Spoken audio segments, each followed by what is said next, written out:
Hello everyone, class 9 civics के first chapter को जिसका नाम है what is democracy, why democracy.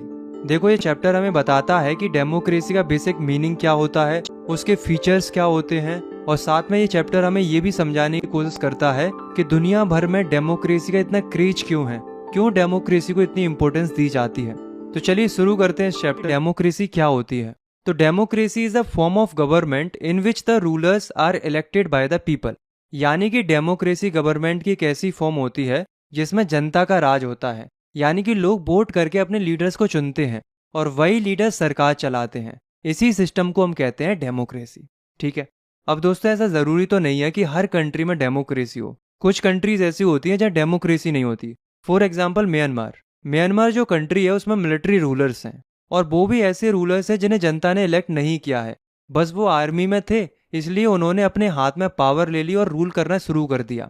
तो क्या ये डेमोक्रेसी है? बिल्कुल नहीं, क्योंकि यहाँ लोगों ने थोड़ी उन्हें इलेक्ट किया है, बल्कि वो तो अपनी मर्जी से ही पावर में आ गए। तो ये डेमोक्रेसी नहीं है। इसी तरीके से अब हम बात करते हैं डिक्टेटरशिप की। ये भी कुछ ऐसी होती है, इसमें एक आदमी या छोटा सा ग्रुप जबरदस्ती पावर हासिल कर लेता है। जैसे फॉर एग्जाम्पल चिली का जो डिक्टेटर था जनरल पिनोशे, उन्होंने क्या किया था, मिलिट्री की हेल्प से पूरे देश के ऊपर कंट्रोल ले लिया था बिना लोगों की परमिशन या सपोर्ट के। तो क्या ये डेमोक्रेसी है? बिल्कुल नहीं, क्योंकि यहाँ भी लीडर जनता के द्वारा नहीं चुना गया था। ऐसे ही एक और एग्जाम्पल है मोनार्की सिस्टम का। जैसे सऊदी अरेबिया है, वहाँ मोनार्की सिस्टम चलता है, मतलब वहाँ राजा या किंग रूल करते हैं। वो भी सिर्फ इसलिए क्योंकि वो एक रॉयल फैमिली में पैदा हुए हैं, उन्हें लोगों ने वोट करके नहीं चुना है। तो ऐसे सिस्टम को भी हम डेमोक्रेसी नहीं कह सकते। तो देखो, ये जो हमने अलग अलग कंट्रीज के एग्जाम्पल देखे, तो इससे हमें ये क्लियरली समझ में आ गया कि हम उन्हीं कंट्रीज को डेमोक्रेटिक कहते हैं जिनमें लोग वोट करके अपने पसंदीदा लीडर्स को चुनते हैं। अदरवाइज जिन कंट्रीज में लोगों को अपने रूलर्स चुनने का अधिकार नहीं होता है, वो कंट्रीज डेमोक्रेटिक नहीं होती हैं। आया समझ में? अब सवाल ये आता है कि क्या बस इलेक्शन करा देने से डेमोक्रेसी बन जाती है? तो इसका आंसर है नहीं। ये definition elected by the people तो ठीक है, पर काफी नहीं है। अगर हम सिर्फ इस लाइन को पकड़ लें कि किसी कंट्री में इलेक्शन होते हैं तो वो डेमोक्रेटिक होगी, तो इस हिसाब से तो दुनिया की ऑलमोस्ट हर एक गवर्नमेंट खुद को डेमोक्रेटिक कहने लगेगी, क्योंकि ज्यादातर कंट्रीज में इलेक्शन तो होते ही होते हैं। लेकिन असलियत में केवल इलेक्शन करा देने से कोई भी कंट्री डेमोक्रेटिक नहीं बन जाती, बल्कि कुछ और भी फैक्टर्स होते हैं जिन पर ये डिपेंड करता है। तो अगर हमें ये जानना है कि किस कंट्री को हम डेमोक्रेटिक कह सकते हैं और किस कंट्री को डेमोक्रेटिक नहीं कह सकते, तो इसके लिए हमें डेमोक्रेसी के कुछ फीचर्स को समझना होगा। जब भी हम ये पता कर पाएंगे कौन सी कंट्री डेमोक्रेटिक है और कौन सी कंट्री नॉन डेमोक्रेटिक है। तो चलिए समझते हैं फीचर्स ऑफ डेमोक्रेसी। तो दोस्तों, डेमोक्रेसी के पहले फीचर को समझने से पहले आइए एक छोटी सी कहानी सुनते हैं, और ये कहानी है पाकिस्तान की। तो देखो, पाकिस्तान में क्या हुआ था, एक आर्मी जनरल था जिसका नाम था परवेज मुशर्रफ। उसने क्या किया, 1999 में मिलिट्री के साथ मिलकर जबरदस्ती पावर अपने हाथ में ले ली और जो इलेक्टेड प्राइम मिनिस्टर था उसको हटा दिया और खुद को पाकिस्तान का चीफ एग्जीक्यूटिव डिक्लेयर कर दिया, और कुछ टाइम बाद खुद को पाकिस्तान का प्रेसिडेंट भी बना लिया। अब सवाल ये उठता है, क्या जनता ने उसे चुना था? नहीं, बल्कि उसने तो खुद ही पावर ले ली थी। तो इसी बात को लेकर 2002 में एक रेफरेंडम कराया जाता है। रेफरेंडम मतलब जिसमें पब्लिक से हाँ या ना में आंसर पूछा जाता है। तो रेफरेंडम का क्वेश्चन ये था कि क्या परवेज मुशर्रफ को अगले 5 सालों के लिए प्रेसिडेंट बनाना चाहिए या नहीं। तो इसका रिजल्ट परवेज मुशर्रफ के फेवर में आता है। लेकिन पाकिस्तान की मीडिया और ह्यूमन राइट्स ग्रुप्स का मानना यह था कि जो ये रेफरेंडम हुआ है वो पूरा का पूरा फ्रॉड और माल प्रैक्टिस से भरा हुआ था, वो ईमानदारी से नहीं हुआ था। अब चूंकि परवेज मुशर्रफ पावर में तो आ ही गया था, तो उसने ये सब देखकर लीगल फ्रेमवर्क ऑर्डर पास कर दिया, मतलब कॉन्स्टिट्यूशन को ही बदल दिया। इससे क्या हुआ कि पाकिस्तान में इलेक्शन तो होते थे, लेकिन अब पूरे देश को नेशनल सिक्योरिटी काउंसिल कंट्रोल कर रही थी, जो कि परवेज मुशर्रफ के कंट्रोल में थी। यानी कि एट दी एंड सारी पावर परवेज मुशर्रफ के पास थी। कहने का मतलब ये है कि पाकिस्तान में इलेक्शन तो हुए, लोगों ने अपने रिप्रेजेंटेटिव्स भी चुने, लेकिन असली पावर तो मिलिट्री के हाथ में थी, ना कि जनता के द्वारा चुने गए नेताओं के पास। तो क्या आप कहोगे कि पाकिस्तान में उस वक्त डेमोक्रेसी थी? नहीं ना, क्योंकि सिर्फ इलेक्शन होने से डेमोक्रेसी नहीं होती, बल्कि रियल डेमोक्रेसी तब मानी जाती है जब फाइनल डिसीजन मेकिंग पावर उनके पास हो जिन्हें जनता के द्वारा चुना गया हो। और यही है डेमोक्रेसी का पहला फीचर, कि ये ना democracy final decision making power must rest with those elected by the people. यानी कि डिसीजन मेकिंग पावर उनके पास हो जिन्हें जनता ने चुना हो, ना कि उनके पास जो फोर्स या फ्रॉड से कुर्सी पर बैठे हों। आए समझ में? तो ये हो गया डेमोक्रेसी का पहला फीचर। तो दोस्तों अब हम बात करते हैं डेमोक्रेसी के दूसरे फीचर की। इसे समझने के लिए हम दो देशों की कहानी सुनेंगे, चाइना और मेक्सिको की। सबसे पहले बात करते हैं चाइना की। चाइना में हर 5 साल में पार्लियामेंट के लिए इलेक्शंस होते हैं और उनकी पार्लियामेंट को बोला जाता है नेशनल पीपल्स कांग्रेस, जिसमें करीब 3000 मेंबर्स होते हैं जो अलग अलग जगह से इलेक्ट किए जाते हैं और इनमें से भी किसी एक को प्रेसिडेंट के रूप में चुना जाता है। अब नोट करने वाली बात यह है कि इलेक्शन भले ही होते हैं लेकिन चाइना में केवल एक ही पार्टी है जो कि है चाइनीज कम्युनिस्ट पार्टी। सुनने में तो सब सही लग रहा होगा, पर असली बात यह है कि चाइना में इलेक्शन लड़ने के लिए कम्युनिस्ट पार्टी का अप्रूवल चाहिए होता है। सिर्फ वही लोग इलेक्शन लड़ सकते हैं जो या तो कम्युनिस्ट पार्टी के मेंबर हो या फिर उससे जुड़ी हुई 8 छोटी छोटी पॉलिटिकल पार्टीज के। अब आप बताओ कि अगर आपको सिर्फ एक ही पार्टी के अप्रूव्ड कैंडिडेट को वोट देना पड़े तो क्या ये सच में इलेक्शन कहने लायक है? क्या ये डेमोक्रेसी है? बिल्कुल नहीं, क्योंकि यहाँ पर चॉइस ही नहीं है। इसे आप ऐसे समझो जैसे मान लीजिए आपसे कहा जाए या तो ये चॉकलेट ले लो या तो ये वाली चॉकलेट ले लो, लेकिन दोनों चॉकलेट की कंपनी सेम है, तो क्या ये सच में चॉइस है? नहीं ना। अब चलते हैं दूसरी तरफ। अब हम सुनते हैं मेक्सिको की कहानी। मेक्सिको में इंडिपेंडेंस के बाद यानी कि 1930 से हर 6 साल में इलेक्शन होते हैं और प्रेसिडेंट चुना जाता है। यहाँ पर मिलिट्री रूल कभी देखने को नहीं मिला, पर मेक्सिको में एक बड़ी दिक्कत थी कि 1930 से लेकर 2000 तक हर बार एक ही पार्टी इलेक्शन जीतती थी जिसका नाम था पीआरआई यानी कि institutional revolutionary party. Opposition parties भी खड़ी होती थी पर कभी जीत नहीं पाती थी। क्यों? क्योंकि पीआरआई हर इलेक्शन में कुछ डर्टी ट्रिक्स का इस्तेमाल करती थी। जैसे गवर्नमेंट स्कूल के जो टीचर्स होते थे वो लोगों के ऊपर प्रेशर डालते थे कि वो पीआरआई को वोट दें। वहाँ की जो मीडिया थी वो पीआरआई का साथ देती थी और जो अपोजिशन पार्टीज थी उनको या तो इग्नोर किया जाता था या तो उनकी बुराई की जाती थी। जहाँ तक कि वोटिंग बूथ्स को भी लास्ट मिनट पर शिफ्ट कर दिया जाता था। साथ ही साथ पीआरआई पार्टी अपने कैंडिडेट्स के लिए बहुत ज्यादा पैसा खर्च करती थी, तो ऐसे सिस्टम में दूसरी पार्टीज के लिए जीतना लगभग नामुमकिन सा हो जाता था। तो ये थी मेक्सिको की कहानी। अब सोचिए, क्या ये सच में इलेक्शन था? क्या लोग अपने मन से किसी भी पार्टी को चुन सकते थे? नहीं ना। मेक्सिको में चॉइस तो था पर असली चॉइस नहीं था। लोग चूज ही नहीं कर पा रहे थे। हर बार वही पार्टी जीतती थी चाहे लोग खुश हों या ना हो। तो दोस्तों ये दो देशों की कहानी हमें ये सिखाती है कि सिर्फ इलेक्शन करवाना डेमोक्रेसी नहीं होती, बल्कि असली डेमोक्रेसी तब होती है जब इलेक्शन फ्री हो, फेयर हो और लोगों के पास सच में मल्टीपल पॉलिटिकल ऑप्शंस हो, उनके पास चॉइस हो। और सबसे इम्पोर्टेंट बात, रूलिंग पार्टी के पास ये डर होना चाहिए कि अगर लोग नाराज हुए तो वो नेक्स्ट इलेक्शन हार भी सकती है। तो यहाँ से हमें डेमोक्रेसी का दूसरा फीचर समझ में आता है कि यार democracy must be based on a free and fair election where those currently in a power have a fair chance of losing. यानी कि डेमोक्रेसी जब भी मानी जाती है जब उसमें elections free and fair manner में हो और रूलिंग पार्टी के पास भी हारने का बराबर मौका हो, तभी तो जनता के वोट का असली मतलब होता है। आए समझ में? चलो अब हम आते हैं डेमोक्रेसी के तीसरे फीचर पर। तो दोस्तों डेमोक्रेसी सिर्फ एक सिस्टम नहीं है बल्कि एक सोच है, एक विचार है जहां हर सिटीजन को बराबरी का हक मिलता है। और डेमोक्रेसी का सबसे बेसिक रूल यही है कि हर अडल्ट सिटीजन को वोट देने का अधिकार मिले और हर वोट की वैल्यू बराबर हो। इसी को हम कहते हैं यूनिवर्सल अडल्ट फ्रेंचाइजी। लेकिन दोस्तों पहले के जमाने में ये अधिकार हर किसी को नहीं मिलता था। जिसने डेमोक्रेसी के लिए लड़ाई की उनकी सबसे बड़ी डिमांड यही थी कि सबको वोट देने का बराबर अधिकार मिले। आज दुनिया के ज्यादातर देशों में इस रूल को मान लिया है, लेकिन आज भी कई जगहों पर बराबरी का दर्जा लोगों को नहीं मिल पाता है। For example Saudi Arabia. Saudi Arabia में 2015 तक महिलाओं को वोट देने का अधिकार ही नहीं था। मतलब वहाँ की महिलाएं वोट नहीं डाल सकती थी।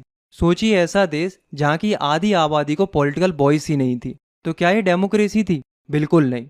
ऐसे ही कंट्री एस्टोनिया। एस्टोनिया में सिटीजनशिप्स के रूल ऐसे बनाए गए हैं कि जो रशियन माइनॉरिटी है वो लोग सिटीजनशिप ही नहीं ले पाते हैं। और जब वो लोग सिटीजनशिप ही नहीं ले पाते हैं तो वो लोग वोट कैसे करेंगे? क्योंकि वोट देने का अधिकार तो जब मिलेगा ना जब वो देश के सिटीजन्स बन पाएंगे। तो इस तरीके से रशियन माइनॉरिटी वोट ही नहीं डाल पाती। तो ऐसे में उनके पास अपनी कोई पॉलिटिकल वॉइस ही नहीं है। तो क्या हम इसे डेमोक्रेसी कहेंगे? नहीं ना। इसी तरीके से एक और कंट्री है फिजी। फिजी का सिस्टम और भी अजीब है। वहाँ क्या होता है, वहाँ दो तरह के लोग रहते हैं। पहले हैं इंडिजीनियस फिजी और दूसरे इंडियन फिजी। अब प्रॉब्लम ये है कि इंडिजीनियस फिजी लोगों के वोट की वैल्यू ज्यादा होती है और इंडियन फिजी लोगों के वोट की वैल्यू कम होती है। अब सोचिए, अगर दो वोट्स की वैल्यू अलग अलग हो तो क्या ये बराबरी हुई और क्या ये डेमोक्रेसी हुई? बिल्कुल भी नहीं। क्योंकि डेमोक्रेसी की सबसे बड़ी पहचान यही होती है पॉलिटिकल इक्वलिटी देना। और इसी से निकलता है डेमोक्रेसी का तीसरा फीचर, जो कि कहता है in a democracy each adult citizen must have one vote and each vote must have one value, यानी कि हर अडल्ट सिटीजन्स को वोट देने का अधिकार होना चाहिए और हर वोट की वैल्यू एक जैसी होनी चाहिए। जब तक हर नागरिक का वोट बराबर नहीं है तब तक डेमोक्रेसी पूरी नहीं है। दोस्तों, अब हम समझते हैं डेमोक्रेसी के लास्ट फीचर को। तो लास्ट फीचर को समझने के लिए हमें जिम्बाब्वे की कहानी सुननी होगी। तो जिम्बाब्वे एक कंट्री है जिसे 1980 में ब्रिटेन से इंडिपेंडेंस मिल गई थी। अब खास बात यह है कि इस आज़ादी की लड़ाई में सबसे इम्पोर्टेंट रोल प्ले किया था एक पार्टी ने जिसका नाम था JANU-PF और उसके लीडर थे रॉबर्ट मुगाबे। और यही व्यक्ति आज़ादी के बाद से लगातार जिम्बाब्वे का प्रेसिडेंट बनता हुआ आ रहा था। अब सुनने में तो सब कुछ ठीक लग रहा है कि इलेक्शन भी हो रहे थे, मुगाबे पॉपुलर लीडर भी था, लेकिन दोस्तों पिक्चर अभी बाकी है। रॉबर्ट मुगाबे की पार्टी हर इलेक्शन जीत तो रही थी, लेकिन फेयर कंपटीशन देखने को नहीं मिल रहा था, क्योंकि ये पार्टी इलेक्शन जीतने के लिए काफी अनफेयर प्रैक्टिसेस का इस्तेमाल करती थी। जैसे कि फर्स्ट, रॉबर्ट मुगाबे ने कॉन्स्टिट्यूशन में कई बार चेंजेस किए और मोस्टली पावर प्रेसिडेंट के हाथ में ले ली, जिससे उसे किसी को भी जवाब नहीं देना पड़ता था। दूसरा, अपोजिशन पार्टीज के लीडर्स को डराया जाता था, उन्हें धमकाया जाता था ताकि वो JANU-PF पार्टी के सामने इलेक्शन ना लड़े। तीसरा, प्रोटेस्ट को इलीगल डिक्लेयर कर दिया गया था ताकि लोग अपनी बात गवर्नमेंट के अगेंस्ट में ना रख पाएं। चौथा, मीडिया को पूरी तरीके से कंट्रोल कर लिया गया था ताकि टीवी और रेडियो में सिर्फ रॉबर्ट मुगाबे के बारे में अच्छी अच्छी बातें बताई जाए, कुछ भी बुरा ना बोला जाए। जहाँ तक कि जो इंडिपेंडेंट न्यूज़पेपर्स होते थे उनको भी हरेस किया जाता था अगर वो उनके अगेंस्ट में कुछ भी पब्लिश करते थे तो। पांचवा, जो जजेस होते थे अगर वो गवर्नमेंट के खिलाफ में जजमेंट देते थे तो उन पर भी प्रेशर बनाया जाता था। और ये सब करते हुए भी इलेक्शंस होते रहे और JANU-PF के लीडर रॉबर्ट मुगाबे लगातार पावर में बने रहे। पर सवाल तो ये आता है कि क्या ये रियल डेमोक्रेसी थी? हालांकि 2017 तक रॉबर्ट मुगाबे को फोर्स रेजिग्नेशन देना पड़ता है, लेकिन जिम्बाब्वे का एग्जाम्पल हमें एक इम्पोर्टेंट बात सिखाता है कि सिर्फ लोगों का सपोर्ट होना डेमोक्रेसी नहीं होती। किसी लीडर का पॉपुलर होना उसकी हर बात को सही नहीं बनाता। अगर अपोजिशन को दबाया जाए, मीडिया को कंट्रोल कर लिया जाए और लोगों के राइट्स को छीन लिया जाए तो वो डेमोक्रेसी सिर्फ नाम की होती है, वो रियल डेमोक्रेसी नहीं होती। तो यहाँ से हमें डेमोक्रेसी का चौथा फीचर समझ में आता है कि our democratic government must rule within limits, those limits are set by the constitution and the citizens rights. मतलब हर डिसीजन लॉ के थ्रू होना चाहिए, सिटीजन्स के बेसिक राइट्स प्रोटेक्ट होने चाहिए, जुडिशरी इंडिपेंडेंट हो और उसकी बात सब माने, गवर्नमेंट कंसल्टेशन से काम करे, अपने मन से नहीं। डेमोक्रेसी का मतलब सिर्फ इलेक्शन जीतना नहीं होता, बल्कि हर सिटीजन की आवाज़ सुनना भी होता है। सही डेमोक्रेसी वही मानी जाती है जो कॉन्स्टिट्यूशन और लोगों के राइट्स का सम्मान करे। आए समझ में? तो ये थे डेमोक्रेसी के चारों फीचर्स। मैं इनको समराइज करके लिख देता हूँ, आप चाहो तो इनको लिख सकते हो क्योंकि ये एग्जाम पॉइंट ऑफ व्यू से काफ़ी इंपॉर्टेंट है। और ये डेमोक्रेसी के वो फीचर्स हैं जिन्हें अगर कोई गवर्नमेंट फॉलो करती है तभी वो डेमोक्रेटिक कहलाती है, अदरवाइज वो डेमोक्रेटिक नहीं कहलाती। तो चलो आगे बढ़ते हैं। अभी तक हमने डेमोक्रेसी क्या है और उसके क्या क्या फीचर्स होते हैं इसके बारे में काफ़ी अच्छे से समझ लिया। अब हम समझते हैं व्हाई डेमोक्रेसी, यानी कि डेमोक्रेसी क्यों ज़रूरी है, यानी कि लोग डेमोक्रेसी को इतना पसंद क्यों करते हैं। तो ऐसा इसलिए क्योंकि डेमोक्रेसी के कई सारे फायदे होते हैं जिन्हें हम आर्ग्यूमेंट्स फॉर डेमोक्रेसी भी कहते हैं। तो चलिए हम डेमोक्रेसी के फायदे को समझते हैं जिससे हमें समझ में आ जाएगा कि डेमोक्रेसी क्यों ज़रूरी है। Arguments for democracy. तो सबसे पहला और सबसे बड़ा फायदा ये है डेमोक्रेसी का कि democracy is a more accountable form of government, यानी कि डेमोक्रेसी बाकी जितनी भी गवर्नमेंट है उन सबसे ज़्यादा अकाउंटेबल फॉर्म ऑफ गवर्नमेंट मानी जाती है। इसको ऐसे समझो कि एक नॉन डेमोक्रेटिक गवर्नमेंट है, जैसे कि मिलिट्री रूल हो गया या फिर मोनार्की सिस्टम हो गया। इसमें रूलर्स को किसी को जवाब नहीं देना पड़ता, उन्होंने जो फैसला ले लिया वही फाइनल होता है। जैसे एक स्कूल में प्रिंसिपल का फैसला फाइनल होता है, चाहे स्टूडेंट को पसंद आए या ना आए। ठीक ऐसे ही नॉन डेमोक्रेटिक गवर्नमेंट में होता है, वहाँ के रूलर्स का फैसला जनता को मानना ही पड़ता है। लेकिन डेमोक्रेसी में ऐसा नहीं होता। यहाँ इलेक्टेड लीडर्स ने अगर कोई डिसीजन लिया है तो यहाँ जनता को जवाब देना पड़ता है। अगर वो जनता के लिए सही से काम नहीं करते हैं तो अगले इलेक्शंस में जनता उन्हें हटा भी सकती है। ऐसे एक और एग्जाम्पल से समझते हैं। जैसे मान लीजिए हमारे प्राइम मिनिस्टर है मोदी जी, उन्होंने कोई ऐसा डिसीजन ले लिया कि जो जनता को बिल्कुल पसंद नहीं आया, जैसे कि इंटरनेट बंद कर दिया देश में हमेशा के लिए। तो अगले इलेक्शन में जनता उन्हें वोट नहीं देगी, उनकी कुर्सी चली जाएगी। तो इस डर से लीडर को अच्छे अच्छे काम करने पड़ते हैं, जनता के बारे में सोचना पड़ता है। ऐसे सरकार हमेशा जनता के प्रति अकाउंटेबल बनी रहती है। उन्हें पता होता है कि पब्लिक है जो कि सब जानती है, अगर हमने ढंग से काम नहीं किया तो जनता हमें अगले इलेक्शन में वोट नहीं देगी और हटा देगी। तो उन्हें जवाब देना पड़ता है, यानी कि वो अकाउंटेबल होते हैं। आए समझ में? दूसरा फायदा ये होता है डेमोक्रेसी का कि democracy improves the quality of decision making. Non democratic countries में क्या होता है कि फैसला एक या कुछ लोगों के हाथ में होते हैं, यानी कि उन्हें किसी की सलाह लेने की जरूरत नहीं होती, उन्होंने जो डिसीजन ले लिया वही जनता को मानना पड़ता है। सोचो अगर आपके घर में सिर्फ पापा ही सारे डिसीजन ले बिना किसी से पूछे, तो हो सकता है कि कभी कभी वो जल्दबाजी में गलत डिसीजन ले ले। लेकिन डेमोक्रेसी में कोई भी बड़ा फैसला लेने से पहले बहुत डिस्कशन और डिबेट होती है। अलग अलग लोग, अलग अलग पार्टीज, एक्सपर्ट्स सब अपनी राय देते हैं। पार्लियामेंट में बिल पास होने से पहले उस पर लंबी चर्चा होती है, तब जाके कोई डिसीजन पास होता है। ऐसे में डिसीजन काफी बेहतर निकल के आता है, समझ गए? तो इस प्रोसेस में गलतियां होने के चांसेस कम हो जाते हैं और फैसले ज्यादा बेहतर और सबके हित में निकल कर आते हैं। इसलिए डेमोक्रेसी में बेहतर डिसीजन लिए जाते हैं। तीसरा बड़ा फायदा ये है कि democracy provides a method to deal with differences and conflicts. देखो हमारे देश में कितनी तरह के लोग रहते हैं, अलग अलग भाषा बोलने वाले, अलग अलग धर्म के, अलग अलग रीति रिवाज वाले। जैसे क्लासरूम में अलग अलग हॉबीज वाले बच्चे होते हैं, इसी तरीके से हमारे देश में भी अलग अलग तरह के लोग रहते हैं। जब इतने सारे लोग एक साथ रहते हैं तो उनके बीच में डिफरेंसेस और कॉन्फ्लिक्ट्स होने के चांसेस बढ़ जाते हैं। अब नॉन डेमोक्रेटिक गवर्नमेंट्स में ज़्यादातर ये होता है कि वहाँ के जो रूलर्स होते हैं वो इन डिफरेंसेस को दबाने की कोशिश करते हैं या एक ग्रुप को दूसरे ग्रुप पर हावी कर देते हैं, जिससे टेंशन बढ़ती है। लेकिन डेमोक्रेसी में ऐसा नहीं होता। डेमोक्रेसी में इलेक्शंस के थ्रू अलग अलग ग्रुप्स को अपनी बात रखने का मौका मिलता है। कॉन्स्टिट्यूशन सबको बराबरी का अधिकार देता है। यहाँ सब मिलजुल कर सॉल्यूशन निकालते हैं, नेगोशिएशंस करते हैं और एक शांतिपूर्ण तरीके से देश में रहते हैं। सोचो जैसे हमारी फैमिली है, अगर उस फैमिली में भाई बहन लड़ रहे हैं तो मम्मी पापा क्या करते हैं, बीच बचाव करते हैं और दोनों पक्षों की सुनते हैं और फिर कोई एक अच्छा सा सॉल्यूशन निकालते हैं और दोनों को मना लेते हैं और वो शांत हो जाते हैं। इसी तरीके से क्या होता है कि अलग अलग कम्युनिटीज की बातें सुनी जाती हैं ताकि उनके बीच में कॉन्फ्लिक्ट्स ना हो और वो शांति से रह सके। आए समझ में? चौथा फायदा और शायद सबसे इंपॉर्टेंट फायदा ये है कि democracy enhances the dignity of the citizens. यानी कि डेमोक्रेसी लोगों की डिग्निटी को बढ़ाती है। जैसे मान के चलो एक नॉन डेमोक्रेटिक गवर्नमेंट है, तो उसमें क्या होता है कि सिटीजन्स को केवल प्रजा माना जाता है, जनता माना जाता है, जिन्हें रूलर्स का आदेश मानना होता है। उनकी अपनी कोई पहचान या सम्मान नहीं होता। लेकिन डेमोक्रेसी में ऐसा नहीं होता। डेमोक्रेसी में हर एक सिटीजन्स को बराबर माना जाता है, चाहे वो कितना भी गरीब हो या कितना भी अमीर हो, उसके वोट की वैल्यू उतनी ही होती है जितनी किसी बड़े मंत्री के वोट की। हर इंसान को बराबरी के साथ अपने व्यूज रखने का, अपने रिप्रेजेंटेटिव चुनने का अधिकार मिलता है। ये उन्हें आत्मसम्मान देता है, यानी कि डिग्निटी देता है। उन्हें लगता है कि वो भी देश के फैसलों में हिस्सा ले सकते हैं। और ये सबसे बड़ा फायदा है डेमोक्रेसी का, जो कि किसी और सिस्टम में नहीं देखने को मिलता। हर एक व्यक्ति को लगता है कि मैं भी कुछ हूँ, मेरी बात भी मायने रखती है। पांचवा और आखिरी फायदा ये है कि democracy allows us to correct its own mistakes. देखो कोई भी सिस्टम परफेक्ट नहीं होता, ठीक उसी तरीके से डेमोक्रेसी भी परफेक्ट नहीं है।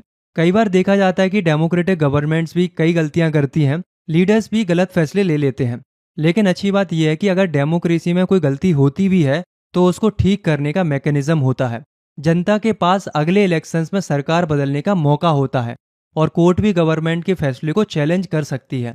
साथ ही साथ मीडिया भी सरकार की गलतियों को उजागर करती है।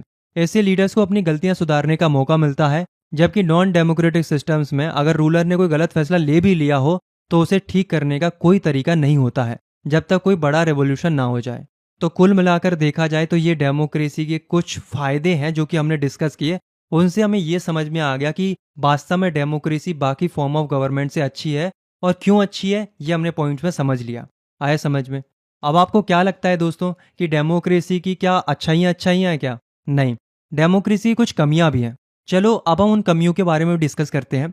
तो देखो डेमोक्रेसी की पहली कमी क्या है? पहली कमी ये है कि leaders keep changing in a democracy, this leads to instability. इसका मतलब ये है कि डेमोक्रेसी में लीडर्स बार बार बदलते रहते हैं, जिसके चक्कर में डेमोक्रेसी में इनस्टेबिलिटी बनी रहती है। आपको पता है दोस्तों कि डेमोक्रेसी में इलेक्शंस हर 5 साल में होते हैं। हर बार नई सरकार बन सकती है। इस बदलाव के चलते पॉलिसीज भी बदलती रहती हैं। एक सरकार ने कोई नई पॉलिसी बनाई, अगली सरकार आई तो उसने कोई नई पॉलिसी बना दी, और फिर कोई तीसरी सरकार बन गई तो उसने कोई नई पॉलिसी और बना दी। सोचो अगर आपके स्कूल में हर साल प्रिंसिपल बदल जाए और हर साल नया प्रिंसिपल आए और वो नए रूल बनाए तो कितनी इनस्टेबिलिटी हो जाएगी, है ना? ठीक इसी प्रकार से गवर्नमेंट को चलाने में भी इनस्टेबिलिटी रहती है। अब ये जो इनस्टेबिलिटी होती है सरकार के बदलने की वजह से, तो इसी इनस्टेबिलिटी के कारण देश का जो डेवलपमेंट होता है वो स्लो हो जाता है। आप खुद सोचो ना कि अगर एक ही गवर्नमेंट लंबे समय तक रहेगी तो वो गवर्नमेंट लॉन्ग टर्म के लिए देश के फायदे के बारे में ज़्यादा अच्छा सोच पाएगी।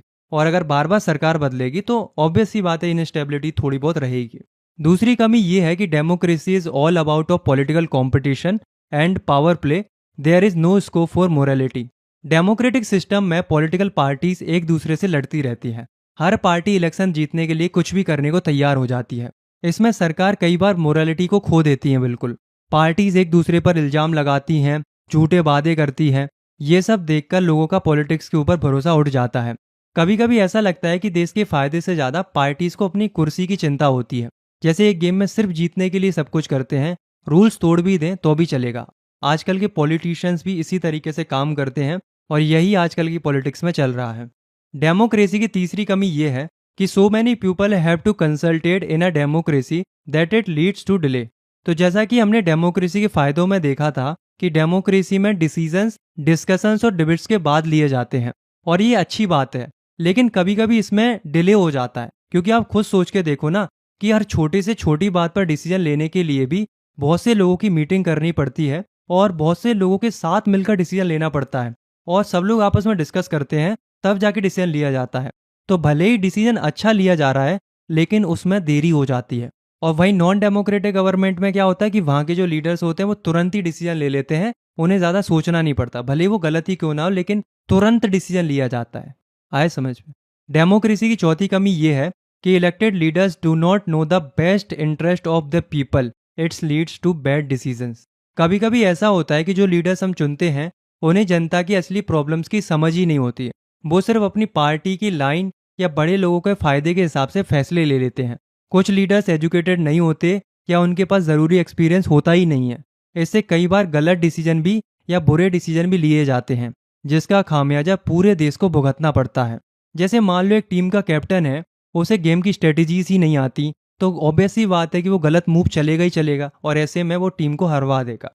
ऐसे ही कई बार कुछ लीडर्स ऐसे होते हैं जिनकी डिसीजन की वजह से पूरे देश को खामियाजा भुगतना पड़ता है। तो कई बार डेमोक्रेसी में ये भी देखने को मिलता है। डेमोक्रेसी की पांचवी कमी ये है, democracy leads to corruption for it is based on electoral competition. Election लड़ना बहुत महंगा होता है। इलेक्शन लड़ने के लिए काफ़ी ज़्यादा पैसा चाहिए होता है, इसलिए पार्टीज को फंड चाहिए होता है। इसलिए वो बड़े बड़े बिजनेसमैन और इंडस्ट्रियलिस्ट से पैसे लेते हैं। बदले में जब वो सत्ता में आते हैं तो वो उन्हें उन लोगों का फ़ायदे के लिए पॉलिसीज़ बनाते हैं, बड़े बड़े कॉन्ट्रैक्ट दिलवा देते हैं या कुछ ऐसी पॉलिसीज़ बना देते हैं जिनसे उन बड़े बड़े बिजनेसमैन को फ़ायदा होता है। अब इससे होता क्या है कि करप्शन बढ़ता है, लोग वोट बेचते हैं, पार्टीज वोट खरीदती हैं। इससे गरीब लोगों को सही से रिप्रेजेंटेटिव नहीं मिल पाते और अमीर और पावरफुल लोग ही सिस्टम को कंट्रोल करते रहते हैं।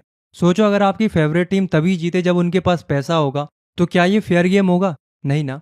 तो दोस्तों, जब हम डेमोक्रेसी के फायदे और नुकसान दोनों देखते हैं तो ये सवाल उठता है कि क्या सच में डेमोक्रेसी सबसे अच्छी गवर्नमेंट है? इसका कोई सीधा जवाब तो नहीं है। डेमोक्रेसी शायद परफेक्ट सॉल्यूशन नहीं है सभी प्रॉब्लम्स का। ये हो सकता है कि डेमोक्रेसी के चलते गरीबी ना खत्म हो या करप्शन ना रुके, लेकिन डेमोक्रेसी दूसरे फॉर्म्स ऑफ गवर्नमेंट जैसे डिक्टेटरशिप या मोनार्की से काफ़ी ज़्यादा बेहतर है, क्योंकि ये ज़्यादा अकाउंटेबल है। लीडर्स को जनता को जवाब देना पड़ता है जो कि किसी और सिस्टम में नहीं देना होता। ये कॉन्फ्लिक्ट सुधारने का मौका देती है। ये लोगों को शांति से अलग अलग विचारों के साथ जीने का मौका देती है।